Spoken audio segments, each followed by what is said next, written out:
Raindotir, también conocida como Oro, es uno de los personajes más misteriosos que pueblan Teyvat, al menos hasta el momento.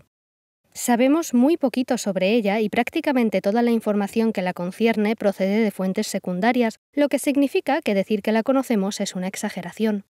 Podemos encontrar referencias a esta enigmática alquimista desde muy pronto en nuestro viaje, pero estas son extremadamente sutiles hasta que conocemos a Albedo, quien es su pupilo, algo así como su hijo, y su creación.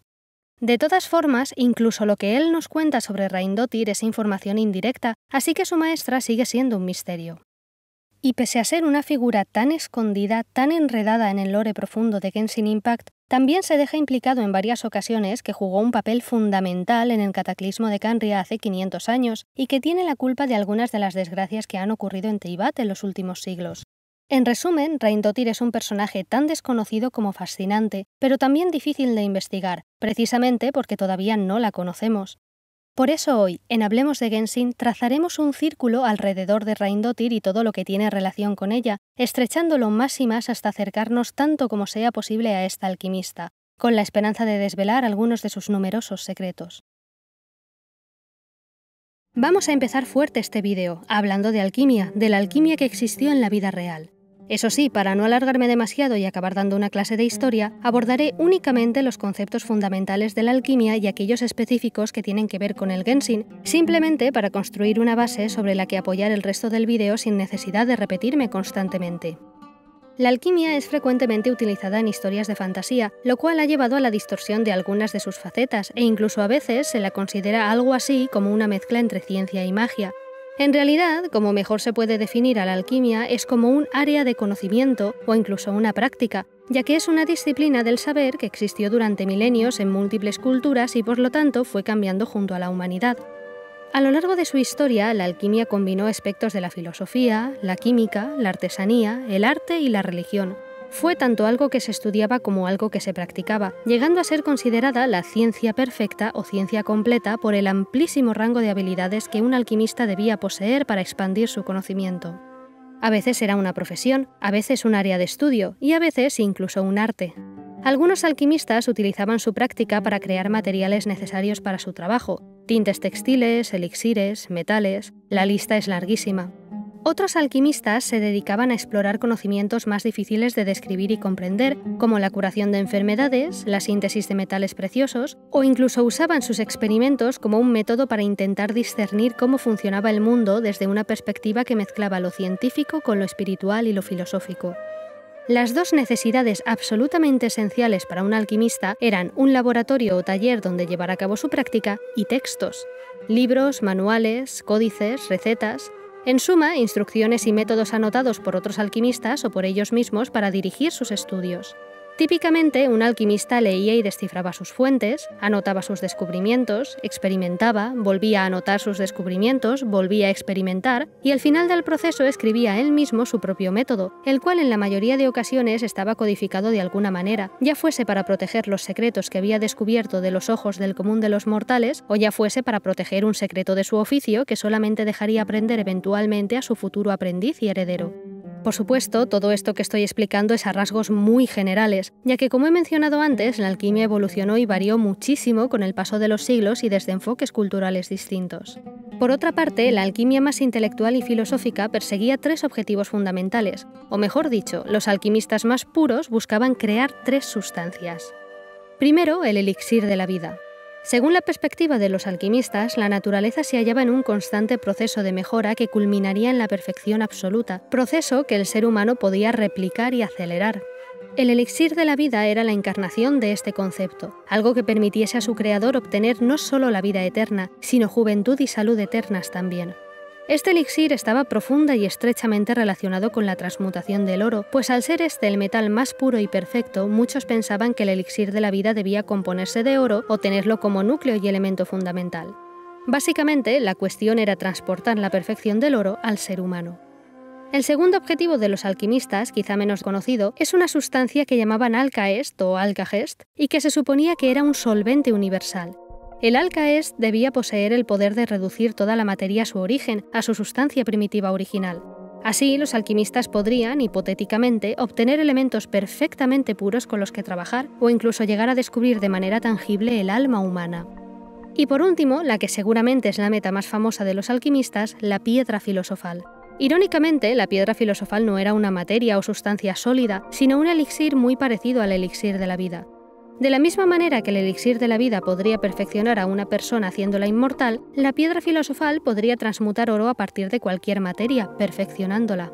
Existía un proceso concreto para lograr la transmutación de la piedra filosofal, el cual, por supuesto, nunca fue puesto en práctica con éxito. Era un proceso largo, una transmutación dividida en múltiples etapas descritas con todo detalle y a su vez divididas en múltiples subetapas.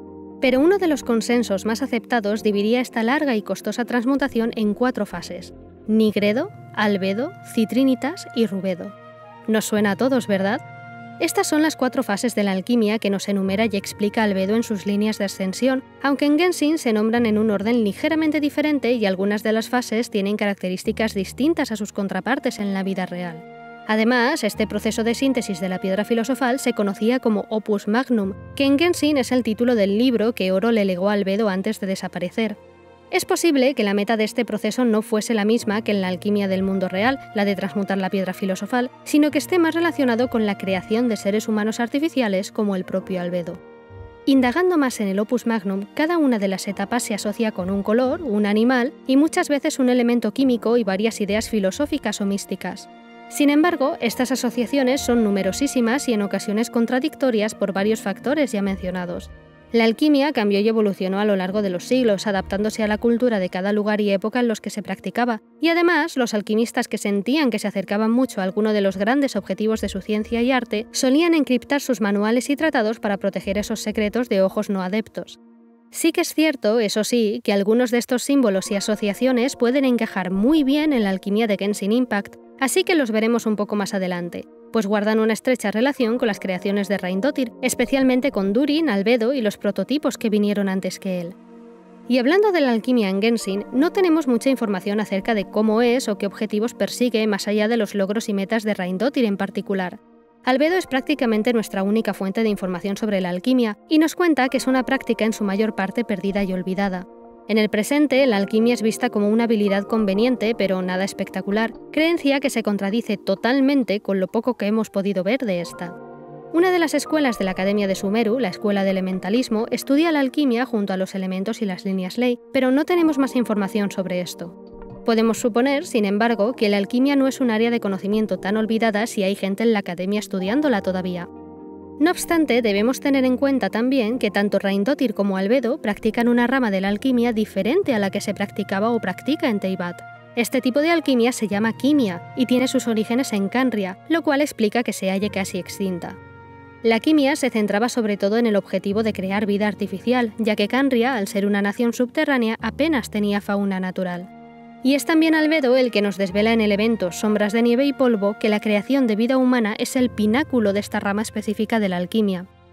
Más allá de todo esto, existen semejanzas generales entre la quimia y la alquimia real, desde la necesidad de un laboratorio y el acceso a textos, que es la razón por la que Albedo acabó en los Caballeros de Favonius, la voluntad de entender cómo funciona el mundo, objetivo que se nos deja implicado que Reindottir ha conseguido ya, o incluso el ya mencionado Opus Magnum y toda la simbología que lo rodea.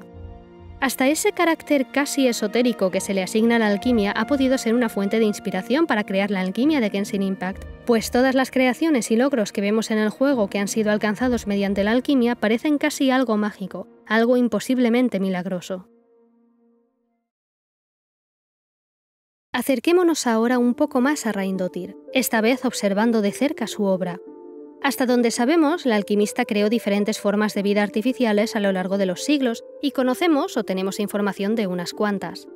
Empecemos con los cachorros líticos y eléctricos. Estos seres no son creaciones de Reindottir, pero sí que le sirvieron de inspiración. Son criaturas capaces de corroer las fronteras del mundo, y el archivo menciona que, cuando las enormes y monstruosas bestias descendieron, estos iban delante en grandes manadas cual vanguardia.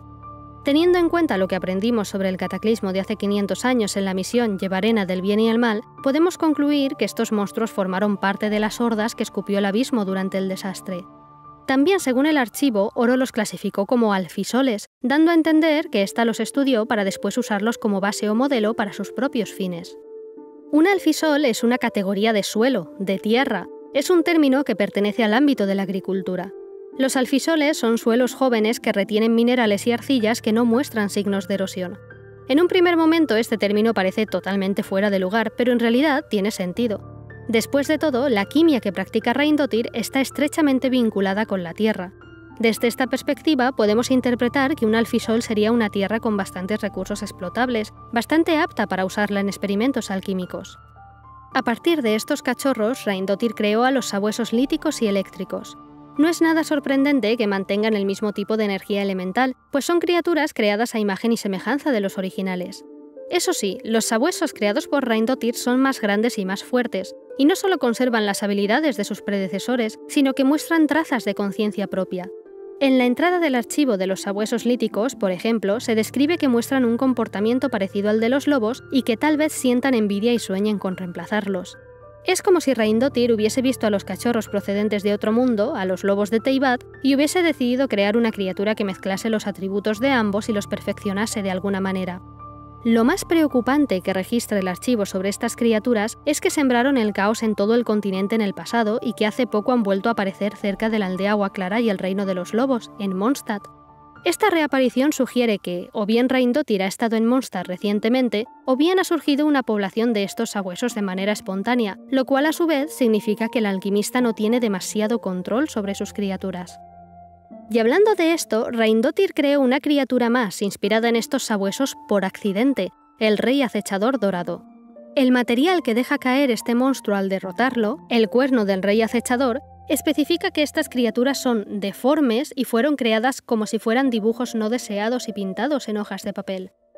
Casi parecen bocetos de estudio que cobraron vida, algo similar al poder que tiene Albedo también, y quizá estos reyes acechadores son como ese dragarto deforme que vemos en el teaser de Albedo, el cual también fue un dibujo abandonado a mitad. Sin embargo, este rey acechador es una criatura mucho más peligrosa, pudiendo ordenar a su jauría que disuelva el espacio en sí mismo y poseído por una fuerte voluntad de conquistar mundos para hacerse un nombre, ya que su creadora nunca le dio uno. Curiosamente, los materiales de toda la familia de monstruos lobo comparan a estas criaturas con otras creaciones de oro, enfatizando su inferioridad. Concretamente, la garra fantasmal oculta los compara con la roca caliza, el componente fundamental que dio forma a Albedo, y la garra oculta menciona a Durin y su clasificación como humus en contraste a la de alfisoles que tienen los lobos. Una vez más, humus es un tipo de suelo, uno de color negruzco que se encuentra en la superficie y formado en su mayoría por materia orgánica descompuesta, siendo un suelo muy rico en carbono y muy fértil, cosa que a su vez se puede relacionar estrechamente con la fase alquímica del anigredo, tanto en la alquimia de Genshin como en la de la vida real.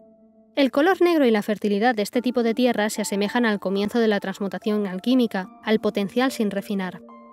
Ya hablé sobre Durin en mi vídeo dedicado a los dragones, pero vamos a actualizar esa información. Durin es descrito como un dragón serpentino y venenoso, tan grande que sus alas eran capaces de oscurecer el cielo entero. Su sangre podía corroer cualquier cosa, incluso la tierra misma. Hace varios siglos Durin atacó Mondstadt, destruyéndolo todo a su paso, y los habitantes de la Nación del Viento pidieron ayuda a su arconte, desesperados. Barbatos respondió a la llamada, y junto a Dvalin y los caballeros de Favonius se enfrentó al dragón. Dvalin le dio el golpe de gracia, desgarrando el cuello de Durin con sus colmillos, y el dragón serpentino cayó en Espinadragón, donde sus restos todavía descansan hoy en día.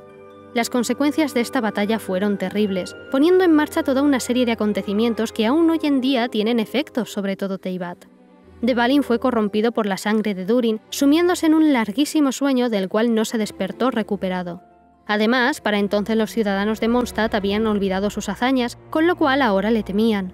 Esto fue el inicio de la misión de Arconte de Mondstadt, que todos conocemos bien.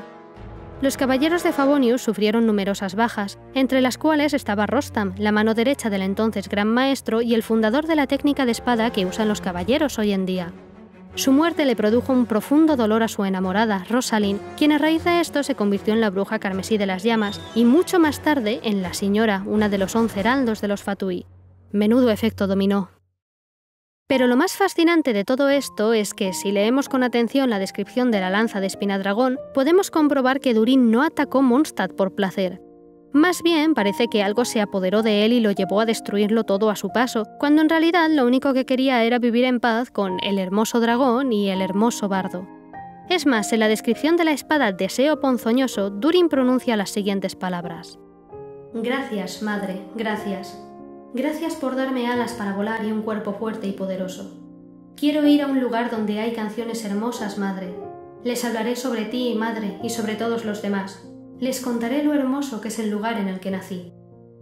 Durin tenía una percepción absolutamente positiva sobre su existencia, su creación, y de hecho, en la ya mencionada lanza de Espinadragón se refiere a su poder como la bendición que corre por mis venas. Todo apunta a que ni el propio Durin se veía venir el desastre que causaría en Mondstadt, sino que más bien fue poseído por algún tipo de corrupción que lo hizo perder el control de sí mismo. Esta forma de perder el control y de destruirlo todo, en conjunto con el poder corrosivo de su sangre, me recuerda al conocimiento prohibido. De hecho, en los lugares donde encontramos información sobre el dragón, se describe su veneno y su sangre como cosas separadas. Si añadimos a esto la descripción del trozo de siderita oscura, en el que se menciona que Durin era una mutación creada por poderes de más allá de este mundo, así como las palabras del dragón en Deseo Ponzoñoso, que dan las gracias a su madre por darle alas para volar, y la descripción de Durin como un dragón serpentino que surgió de las profundidades del océano, podemos discernir qué tipo de criatura era Durin exactamente. Mi interpretación de todo esto, la manera en la que yo he podido unir los puntos, es que Rhaendotir creó a Durin a partir de una serpiente, lo cual explicaría su veneno. A esta base le añadió atributos de dragón, como las alas, y también un poder corrosivo procedente de más allá de este mundo que era como el oro corrompido, capaz de derrumbar montañas y envenenar la tierra, convirtiendo a Durin en un monstruo cuya sangre oscura no podía ser aceptada por este mundo.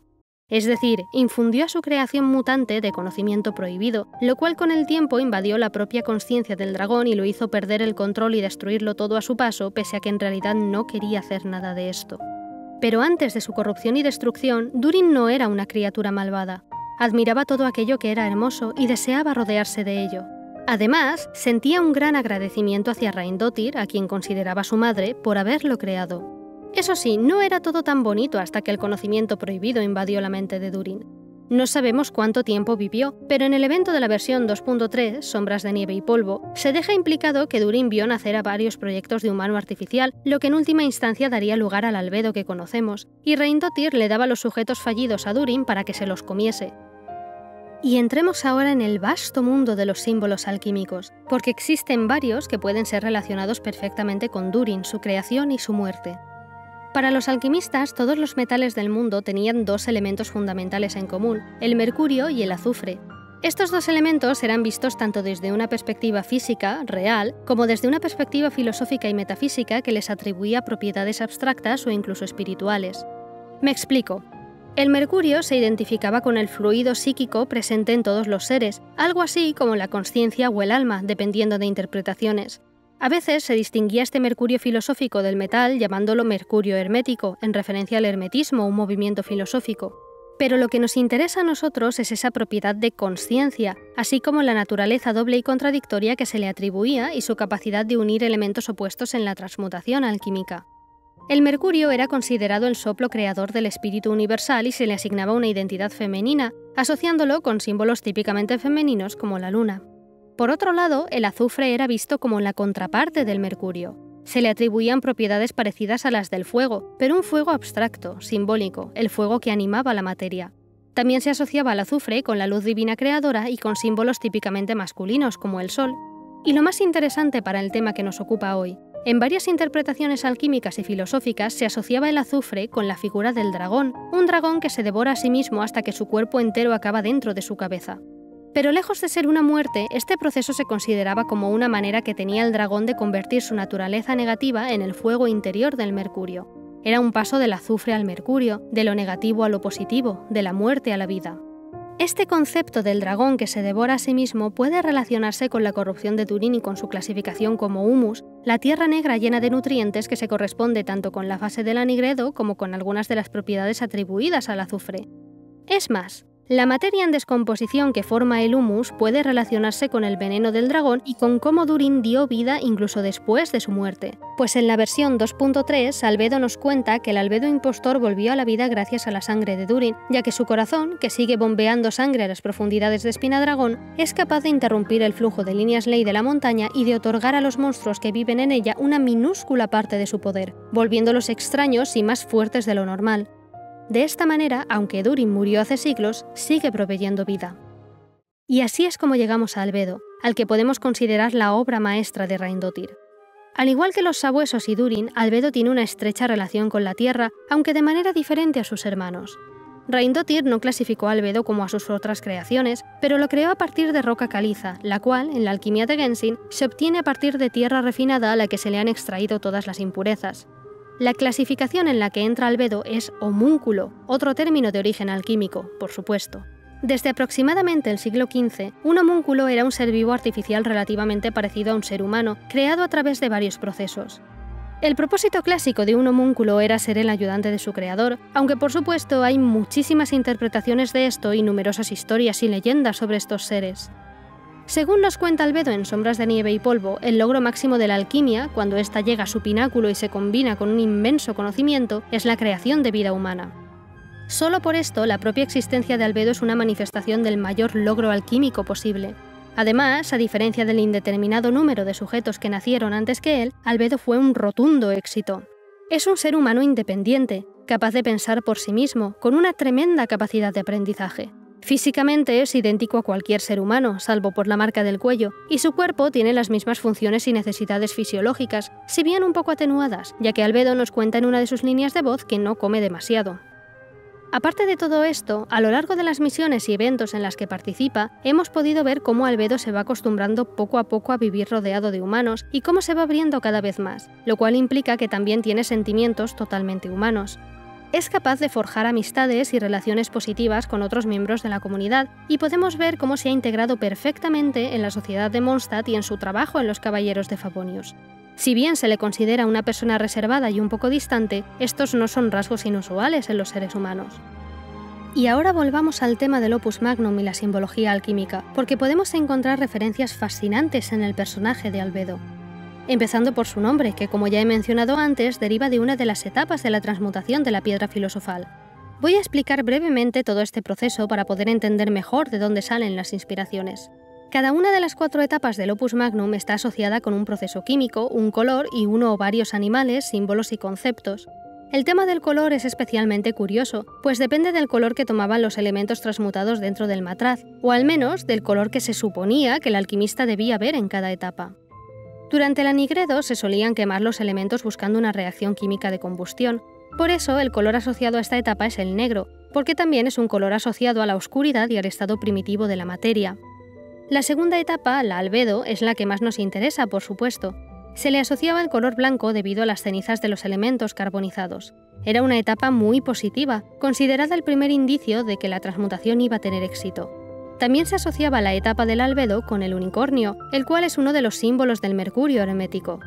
El cuerno de este animal fantástico simboliza la purificación, la vida y la perfección, y de hecho los alquimistas pensaban que el cuerno de un unicornio tenía el poder de neutralizar cualquier tipo de veneno. Se decía que al final de esta etapa de la transmutación, el unicornio se convertía en paloma y comenzaba un proceso llamado matrimonio alquímico.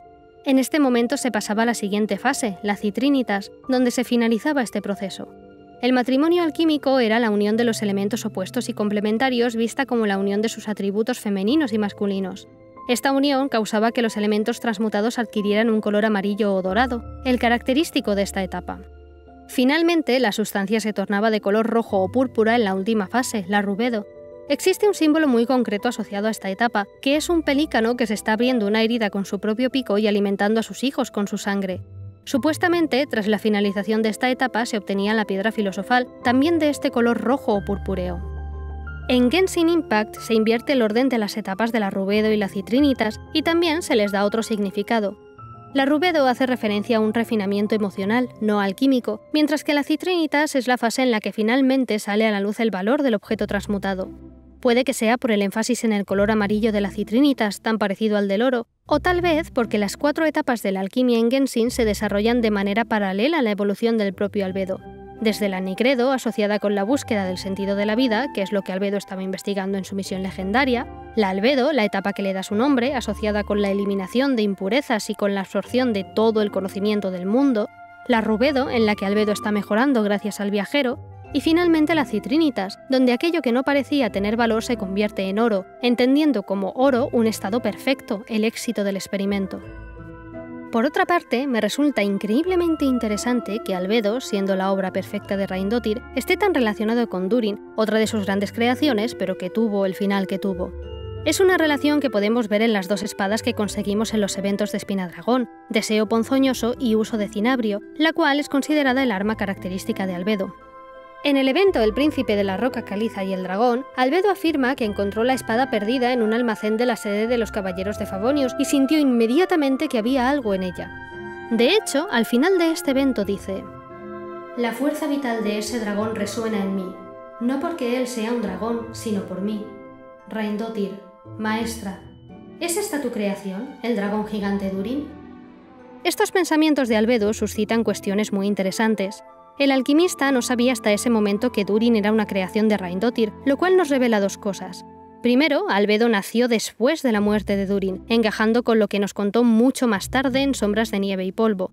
Aunque Albedo haya vivido ya por varios siglos, nació después del cataclismo de Canria y por lo tanto no es posible que sepa nada sobre ello, al menos de primera mano. Por otra parte, a pesar de que Hreindóttir le enseñó todo lo que sabe sobre alquimia y el mundo, le ocultó información. Concretamente, le ocultó información sobre ella, ya que también en Sombras de Nieve y Polvo, Albedo no sabía de la existencia de sujetos anteriores a él hasta que no se encontró con el impostor e investigó la situación. A todas luces, había ciertas cosas que Hreindóttir no quería que Albedo supiese, especialmente sobre ella misma o incluso sobre los detalles del origen y la creación de su hijo perfecto. Por otra parte, la misión legendaria de Albedo termina con una frase muy ominosa del mismo: «Si algún día perdiera el control y destruyera Mondstadt, si lo destruyera todo, ¿puedo confiar en que me detendrás?».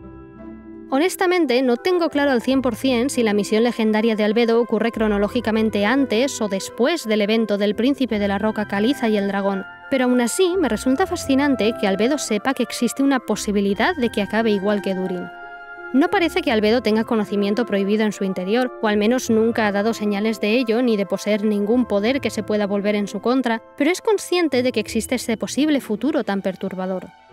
Podemos encontrar otra pista de la relación entre Albedo y Durin en la descripción de la espada Uso de Cinabrio, aunque en lugar de un paralelismo, esta vez se establece un contraste entre ambos.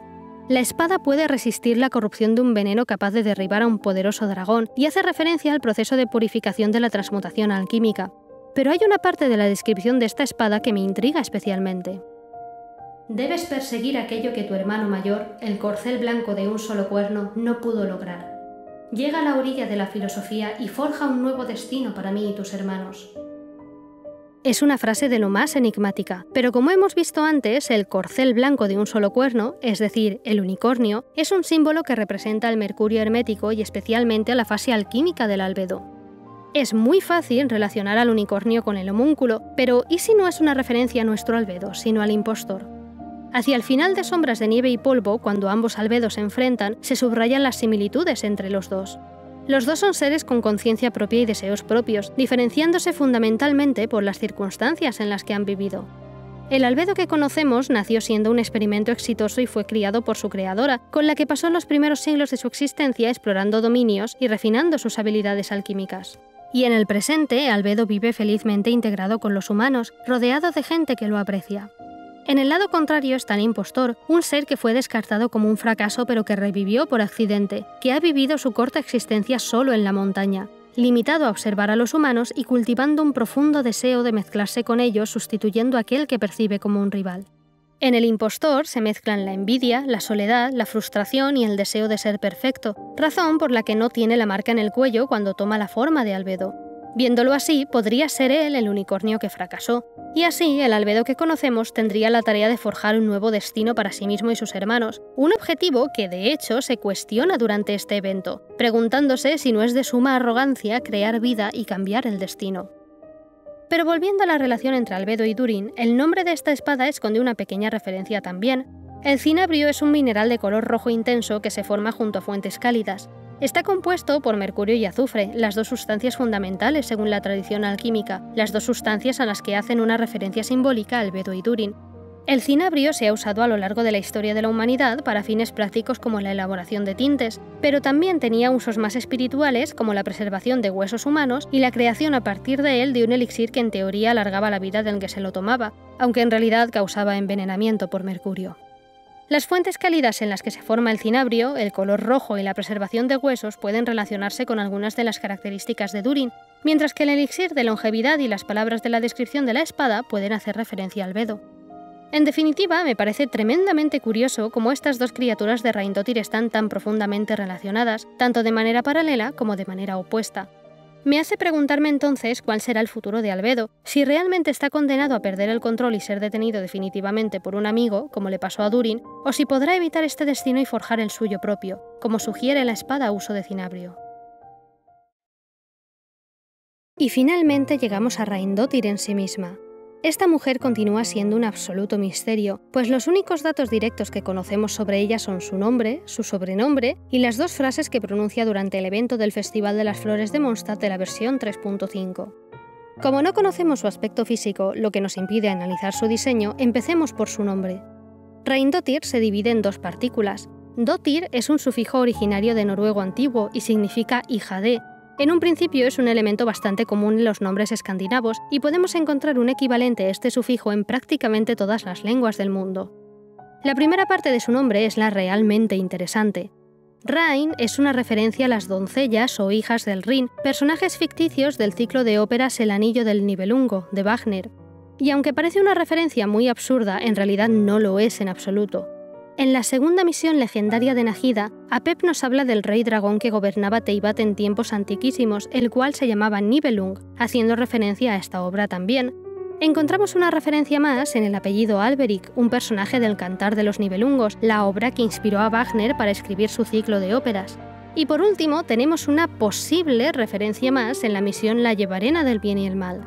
Cuando Zurban nos cuenta cómo se encontró con Dainsleif, este sostenía con fuerza un anillo que se teoriza que pudo frenar el avance de la maldición, dejando la mitad de su cuerpo libre de deformaciones. Es decir, parece que las referencias a El Anillo del Nibelungo conectan de alguna manera elementos procedentes de Canria con el rey dragón. Centrándonos un poco más en Rhaeindottir, las doncellas del Rin eran 3 ninfas de agua encargadas de custodiar el oro que se hallaba en el lecho del río que les da nombre. Fracasan en su labor al inicio de la obra, pero al final consiguen recuperar el oro de entre las cenizas de otro personaje, transformado en un anillo que otorga poder sobre el mundo. Teniendo esto en cuenta, el sobrenombre que utiliza Rhaeindottir, Oro, tiene todo el sentido. Uno podría pensar en un principio que oro haría referencia al metal históricamente tan preciado para los alquimistas. De hecho, esto es lo que pensaba yo al principio, pero su relación con el Anillo del Nibelungo le da una dimensión más a este nombre. Por supuesto, una cosa no quita la otra. El nombre Oro también representa a la perfección el tipo de alquimista que es Rhaeindottir. Porque este es otro de los pocos datos que tenemos sobre esta misteriosa mujer, el hecho de que es una alquimista que procede de Canria. Albedo también la califica de investigadora, y como es una de las integrantes de la Aquelarre, también se la puede considerar bruja. Pero, ¿hasta qué punto es Rhaeindottir cada una de estas cosas? Hemos visto a lo largo de este vídeo que indudablemente Rhaeindottir es una alquimista con un talento descomunal. Ha llegado incluso a alcanzar el máximo logro posible de la rama específica de la alquimia que practica, pues ha conseguido crear a un ser humano artificial que no solo imita a la perfección a un ser humano natural, sino que incluso lo mejora. Después de todo, Albedo es inmortal, al menos en el sentido de que no envejece. Como investigadora, si nos empeñamos en separar esta faceta suya de la de alquimista, Rhaeindottir también parece haber alcanzado un conocimiento inaccesible para el común de los mortales. En las frases de Rhaeindottir citadas por Albedo, esta señala la naturaleza del cielo, el universo y la tierra, implicando que sabe esa verdad sobre este mundo que le ha encargado descubrir también Albedo. Por último, su calificativo de bruja podría ser completamente circunstancial. Pertenece a la Aquelarre, lo cual le otorga esta característica automáticamente. Sin embargo, también es posible que se haya ganado el título de bruja por méritos propios, gracias a sus logros como alquimista. Después de todo, una persona que puede crear seres vivos al instante se merece el nombre de bruja. También debemos tener en cuenta, eso sí, que no sabemos qué requisitos tuvieron que cumplir todas las integrantes de la Aquelarre para unirse a este, y tampoco sabemos qué es exactamente la magia según Genshin Impact, o qué define a las brujas y las separa del resto de personas. En resumen, lo que sí nos queda claro es que Rhaeindottir es una persona extremadamente poderosa, pero todo lo demás cae en el limbo de lo posible y lo probable. Pero la cuestión es que Rhaeindottir no ha pasado a la historia bajo una luz positiva. Hay pocas fuentes que la mencionan, pero aquellas que lo hacen nos pintan un retrato de esta alquimista bastante preocupante. Por ejemplo, en Brisa en el bosque se la culpa a ella exclusivamente de la caída de Canria. En la descripción del trozo de Siderita Oscura se la califica de gran criminal por haber creado los monstruos que arrasaron la Tierra, e incluso en la ficha de Albedo se nos presenta a Raindottir como una mujer extremadamente fría y estricta que amenazaba a Albedo con abandonarlo si no cumplía con sus expectativas. Y sin embargo, cuando la oímos por fin en la cinemática del aquelarre, Raindottir se refiere a Albedo como su hijo y a sí misma como una madre, mientras podemos ver una representación de sus manos acunando a un Albedo pequeñito. Es más, este retrato contradictorio se intensifica todavía más cuando investigamos a Durin y Albedo, pues ambos parecen tener una opinión muy positiva de su creadora pese a sus acciones, las cuales acabaron siendo perjudiciales para ambos.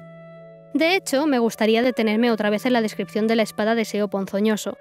Podemos dividir esta descripción en dos partes, esa que hemos visto antes que habla sobre Durin y otra que parece hacer referencia a Raindottir directamente.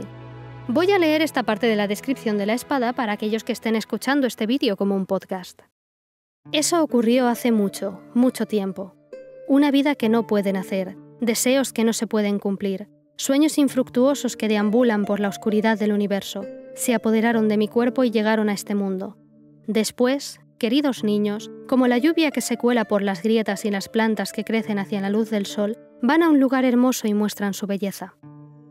Tiene toda la pinta de que es la propia Raindottir la que dice estas líneas, dejándonos ver por unos breves instantes cómo se dedica a dar vida a cosas que no la tienen o no la pueden tener. Llama a sus creaciones queridos niños y los insta a salir al mundo y mostrar su belleza. Pero además, en la versión inglesa del Genshin, estas líneas tienen un tono diferente. Aunque normalmente me ciño estrictamente a la versión española del juego, cada vez tengo menos dudas de que esta versión es una traducción de la traducción inglesa, valga la redundancia, y en este caso puede ser muy interesante echarle un vistazo. Hay una diferencia fundamental entre la versión española y la inglesa de este fragmento de la descripción de la espada, y es que en inglés está escrita en imperativo. En lugar de se apoderaron de mi cuerpo, dice morad en mi cuerpo, y en vez de van a un lugar hermoso y muestran su belleza, ordena a sus hijos, id a un lugar hermoso y haced alarde allí de vuestra belleza con orgullo. Lo que me interesa de esta diferencia de tono es que en inglés Raindottir parece ser un agente mucho más activo.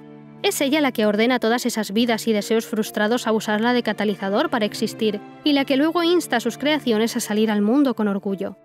Me parece que es una diferencia sutil pero fundamental, sobre todo si estamos hablando del alquimista que consiguió logros tan impresionantes como crear criaturas capaces de borrar las fronteras entre mundos, y de la cual se rumorea que causó la caída de una nación entera. Y hablando de estos rumores, cuanto más sabemos sobre el cataclismo de hace 500 años, más dudas tengo sobre ellos. Según fuentes como la segunda misión legendaria de Ei, la descripción del trozo de Siderita Oscura o Brisa en el bosque, Raindottir fue la que creó a los monstruos que sembraron el terror por todo Teyvat, monstruos que soltó como una maniobra llevada a cabo por Khaenri'ah como facción. No obstante, los cachorros líticos y eléctricos, que son los que salen en la segunda misión legendaria de Ei, no son creaciones de Raindottir. Por otra parte, en una sección de la misión de los Aranara y en Yevarena del bien y el mal, nos enteramos de que el cataclismo fue más complejo de lo que parece.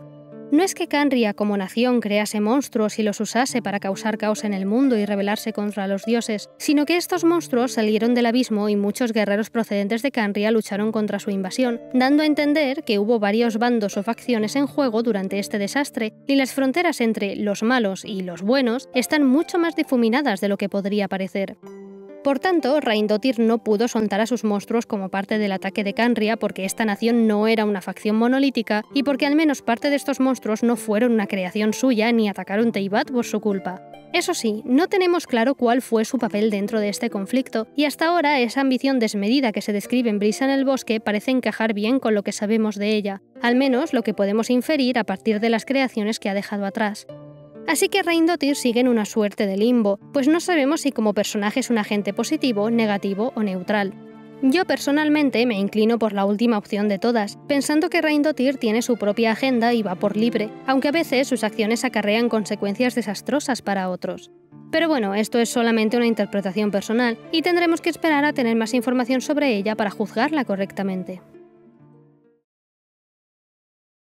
Tras haber visto de cerca las creaciones de Raindottir, su posible contexto e incluso los rumores que circulan sobre ella, solamente queda una pregunta que no para de dar vueltas en mi cabeza desde que empecé a investigar a esta alquimista.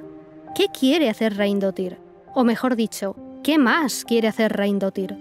Ha creado múltiples criaturas vivas artificiales, entre las que se encuentra un ser humano que podemos argumentar que es perfecto, inmortal, eternamente joven, perfectamente capaz de integrarse en una sociedad humana. También ha alcanzado la inmortalidad ella misma, y aunque podríamos asumir que se debe a la maldición que los dioses impusieron sobre los ciudadanos de Canria de sangre pura, no podemos descartar al 100% que no la hubiese obtenido ella misma con sus propios medios. De hecho, es incluso posible que conozca algún método de detener o evitar el progreso de dicha maldición, si tenemos en cuenta su posible relación con el anillo al que se aferraba Dainsleif en la misión de las Pari. Todo apunta a que era capaz de controlar el conocimiento prohibido con bastante precisión, pudiendo inocularlo a sus criaturas. Incluso sabe la verdad del mundo, esa tarea que le encargó a Albedo cumplir. Raindotir es, en suma, una alquimista poseedora de un poder descomunal y un conocimiento extensísimo, aparentemente capaz de crear todo aquello que quiera. Y sin embargo, parece que todavía anda detrás de una misteriosa meta. Albedo menciona en su ficha que su maestra desapareció tras encontrar en las profundidades un artefacto llamado el Corazón de Naverius. Incluso podríamos deducir que pasó siglos buscando ese artefacto, pues Albedo nos cuenta que sus primeros recuerdos son de explorar dominios en las profundidades con su maestra. No tenemos información acerca de este misterioso artefacto, pero podemos hacernos una vaga idea de lo que es a partir de su nombre. Naverius es el nombre de un demonio registrado en el Ars Goetia, el manual de demonología del que provienen los nombres de todos los arcontes y también de Paimon. Naverius es representado frecuentemente como un perro de 3 cabezas y en menos ocasiones como un cuervo, y se dice que es el marqués del infierno más elegante de todos, transmitiendo esta elegancia junto a inmensos conocimientos en todas las artes y las ciencias a los mortales con los que establece contratos. Su talento especial es el de la retórica, siendo un demonio extremadamente elocuente. No sé si estos atributos de Naverius tendrán alguna importancia, pero el corazón de Naverius puede ser un objeto relacionado con un antiguo arconte muerto. Decir que puede ser literalmente el corazón de este arconte sería pecar un poco de ser demasiado directos, así que más bien diría que el nombre puede ser alegórico. Igual es un arma, un mecanismo tecnológico o incluso una fuente de energía eterna, como la que querían crear los científicos de Canria. Y así continúo estupefacta ante las acciones de Raindotir. ¿Qué más puede querer conseguir esta mujer, teniendo en cuenta su poder, sus conocimientos y sus logros? Lo único que se me ocurre es que los rumores que circulan sobre ella tengan algo de razón, que Raindotir sea una mujer de ambición desmedida, que nunca tenga suficiente. Después de todo, podemos imaginar que una persona inmortal, extremadamente poderosa y que conoce hasta los secretos más profundos del mundo en el que vive, sumándole además una mente científica, debe ser víctima de un profundo hastío y puede que busque cosas nuevas que hacer sin descanso, cada una más imposible que la anterior. Y hasta aquí vamos a llegar por hoy. Como siempre, si te ha gustado este vídeo, no te olvides de dejar un like. Si te gustaría ver más vídeos de lore como este, aunque quizás sean demasiado tochos, suscríbete. Y si te gustaría comentar algo sobre el vídeo, o si por casualidad eres un experto en alquimia y tienes algo que añadir, o si simplemente quieres saludar, deja un comentario aquí abajo.